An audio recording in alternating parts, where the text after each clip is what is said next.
Eh bien, je m'appelle Alexis Jouan, je suis directeur d'études au sein de l'Institut Xerfi. Xerfi, c'était plusieurs centaines d'études par an, hein, des études stratégiques, des études économiques sur différents secteurs ou différents marchés. C'est dans ce cadre-là que nous avons couvert le marché des data centers, l'activité des hébergeurs et des gestionnaires data centers en France. Donc, c'est une étude que vous venez de sortir, hein, qui est donc très pertinente puisque très récente. Effectivement, elle a été publiée en février 2022. Alexis, merci d'évoquer avec nous donc cette étude. Est-ce que vous pourriez nous en faire la synthèse? Eh bien, effectivement, nous avons une synthèse axée autour de 4 points. Le premier, c'est que les data centers sont plus que jamais au cœur de la révolution numérique. Le deuxième point, c'est que malgré cela, leurs marges financières diminueront d'ici la fin de l'année. Troisième point, ce sera que les petits acteurs sont particulièrement menacés. Et enfin, nous faisons un focus sur l'impact du cloud computing, comment le cloud computing transforme le jeu concurrentiel. Nos prévisions, c'est qu'effectivement, les besoins adressés aux hébergeurs et gestionnaires de data centers vont continuer de progresser dans les années à venir. Il y a plusieurs moteurs qui vont notamment expliquer cette accélération de la demande. Le premier, c'est qu'une nouvelle vague de transformation digitale se profile. La crise a fait prendre conscience à beaucoup de dirigeants de l'importance du numérique. Nous estimons que les dépenses TIC, technologie, information, communication, des entreprises vont progresser de 7% par an à l'horizon 2024. Et les projets gourmands en infrastructure informatique, je pense par exemple au développement de produits et de services basés sur l'analyse de données ou la digitalisation des parcours clients, ce type de projet va se multiplier dans les années à venir. Le point qui est important de noter, c'est que les TPE, les PME, les ETI, des entreprises qui jusque-là étaient plus en retard que les grands comptes dans leur digitalisation, ces entreprises ont largement augmenté leur budget informatique et elles seront vraiment partie prenante de cette nouvelle vague de transformation digitale, ce qui constitue une aubaine pour les hébergeurs régionaux qui justement interviennent plutôt localement auprès de ce type de clients. Le deuxième point, qui est le deuxième moteur de croissance pour les hébergeurs et gestionnaires data centers dans les années à venir, ce sera la généralisation de l'edge computing, l'informatique en périphérie, donc qui consiste à traiter localement les données avant de les stocker à proximité, par exemple dans un data center externe.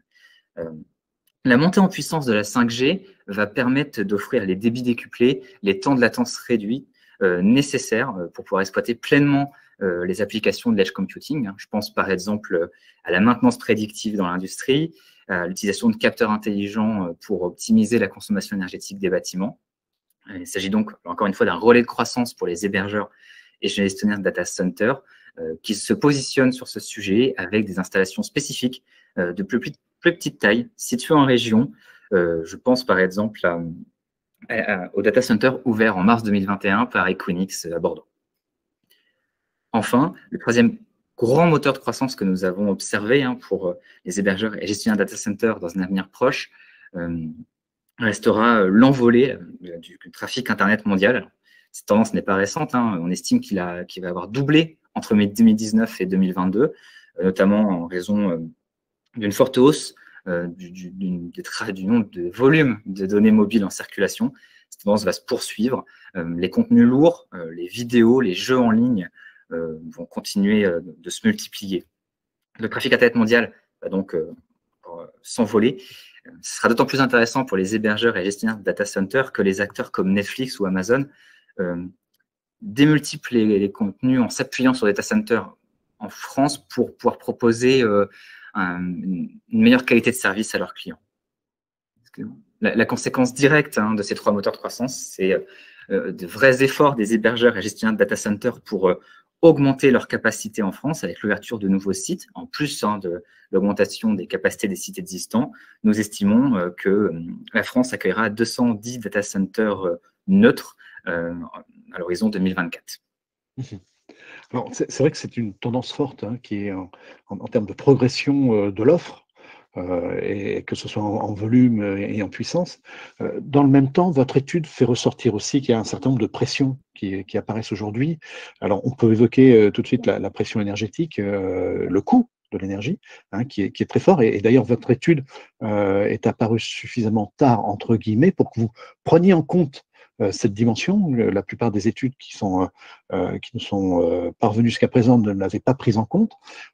Et puis, dans le même temps, ça génère quelques inquiétudes. Alors, expliquez-nous. Effectivement, c'est-à-dire que malgré la très forte croissance de l'activité des hébergeurs et gestionnaires dont nous venons de parler, les performances d'exploitation, les performances financières de ces acteurs vont s'éroder d'ici la fin de l'année. Notre panel d'hébergeurs et gestionnaires de data centers avait un taux d'excédent brut d'exploitation de 18% en 2020.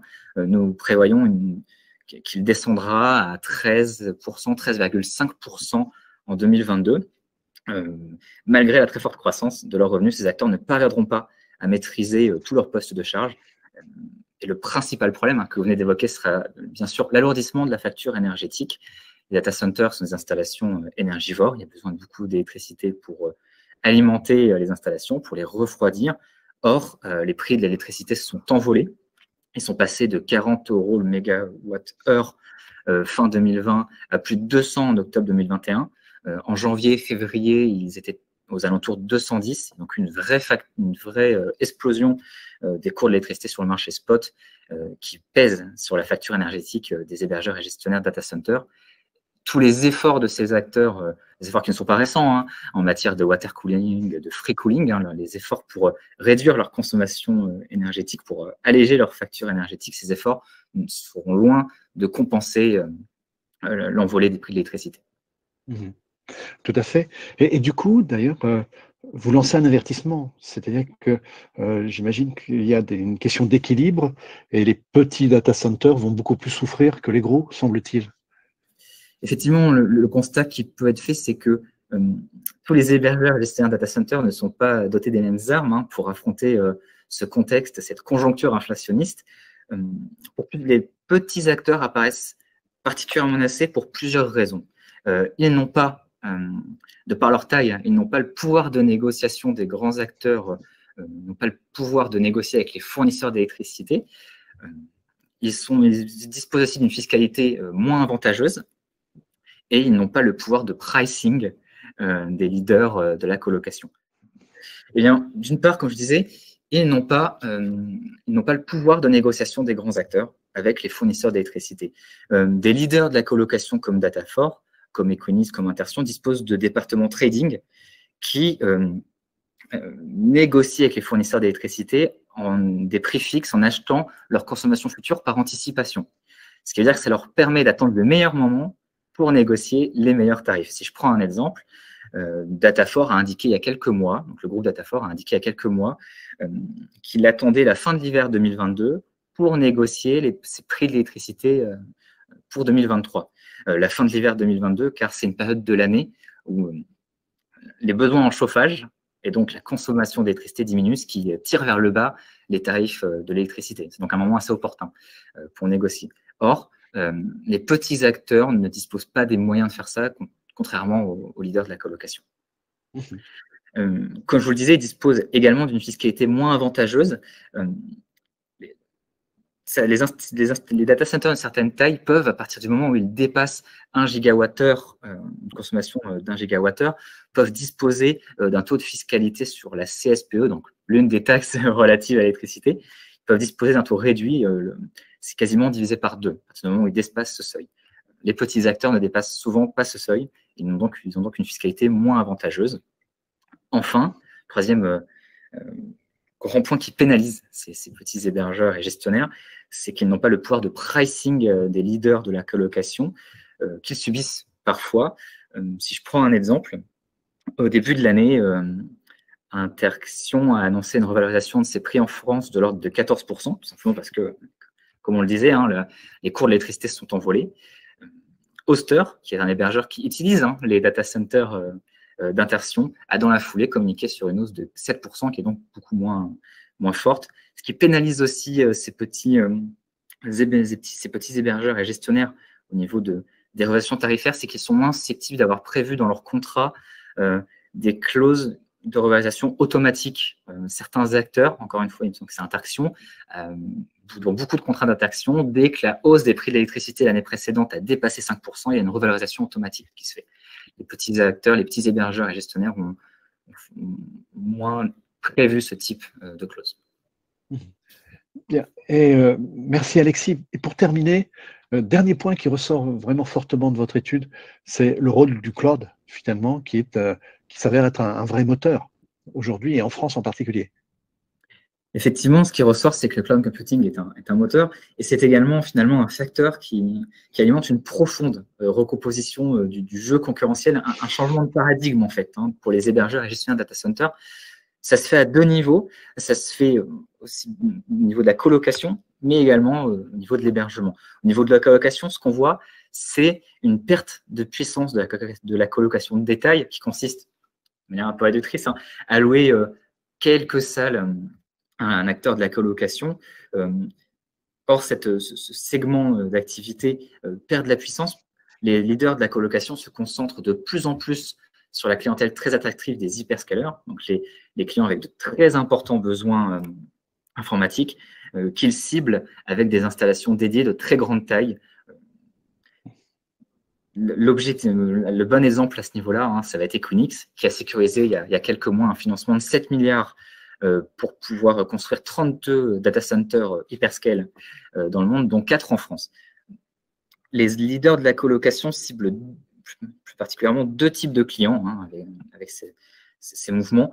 D'une part, les leaders du cloud d'infrastructure, Amazon, Microsoft, des leaders du cloud d'infrastructure qui, par leur activité, puisque c'est proposer des ressources informatiques virtuelles, ont de très importants besoins en puissance de calcul et en capacité de stockage, qui sont très présents en Europe, mais qui n'ont pas de data center en Europe. Donc l'objectif d'acteurs comme Equinix, comme Interxion, c'est d'apparaître comme les partenaires immobiliers privilégiés de ces big tech. C'est d'autant plus intéressant pour eux que ces dernières années, les autorités communautaires font pression pour que Amazon, Microsoft, Google stockent les données relatives aux citoyens européens en Europe. Il y a quelque chose à faire à ce niveau-là. La deuxième grande clientèle hyperscale, ce sont les très grands comptes, ceux qui ont migré entièrement ou partiellement vers le cloud. À ce moment-là, les leaders de la colocation mettent l'accent sur les interconnexions qui permettent de faciliter la circulation des données entre les serveurs des géants du cloud d'infrastructure et les serveurs des très grands comptes dont je viens de parler. Il y a Digital Realty qui a passé récemment un partenariat avec Zayo pour développer une offre solution d'interconnexion basée sur des logiciels. Ce qui est un peu plus nouveau aussi, c'est que les leaders de la colocation proposent de plus en plus du cloud privé. Alors, il y a le cloud privé. Le cloud privé, c'est d'avoir un cloud entre guillemets pour soi. Donc, ça a comme intérêt d'être plus sécurisé, mais un peu plus coûteux que le cloud public, qui est souvent ce que propose Microsoft, Amazon. Donc là, ce sont des ressources informatiques virtualisées, mutualisées. C'est plus intéressant en termes de coût, mais moins en termes de sécurité. En proposant du cloud privé, les leaders de la colocation cherchent à se positionner sur la demande en cloud hybride, qui apparaît de plus en plus comme le modèle idéal pour les très grands comptes. L'intérêt, c'est effectivement de mutualiser le meilleur, d'avoir les avantages du cloud public et les avantages du cloud privé. C'est pour ça que les leaders de la colocation se positionnent là-dessus, excusez-moi. Le bon exemple, c'est Equinix qui a inclus de nouveaux processeurs, CPU, etc., dans son offre bare metal il y a quelques temps. Le deuxième grand changement provoqué par le cloud computing, c'est la perte, c'est même la disparition progressive de l'hébergement physique qui est beaucoup moins attractif en raison de son modèle à coût fixe. Vous louez des serveurs à un hébergeur, c'est beaucoup moins, et vous payez un prix fixe en fonction de ça, c'est moins attractif que le modèle à la consommation, la feuille de facturation à la consommation des leaders du cloud d'infrastructure. La conséquence directe, c'est que les hébergeurs physiques se transforment peu à peu en fournisseurs de cloud d'infrastructure. Le cas d'école, c'est OVH, qui était historiquement un hébergeur physique et qui se positionne complètement sur le cloud d'infrastructure, comme l'a illustré son changement de nom, OVH étant devenu OVH Cloud. Et alors, merci Alexis. Peut-être pour terminer, une dernière question plus personnelle, vous qui avez mené cette étude, qu'est-ce qui vous a le plus marqué en étant en contact avec l'écosystème français du data center? Et ce qui m'a le plus marqué sur l'écosystème français, c'est cette vraie dynamique de régionalisation, hein, parce qu'historiquement, les data centers étaient quand même avant tout situés en Île-de-France. C'est de moins en moins vrai. Il y a une vraie dynamique régionale qui se met en place. On voit une vraie dynamique, notamment dans des métropoles comme Marseille, comme Bordeaux, avec les câbles intercontinentaux qui s'y déploient. Donc, il y a une aubaine à ce niveau-là pour l'écosystème français, comme j'expliquais, les hébergeurs régionaux qui interviennent souvent auprès des entreprises à l'échelle locale. Une volonté d'être au premier plan de cette régionalisation et d'en profiter.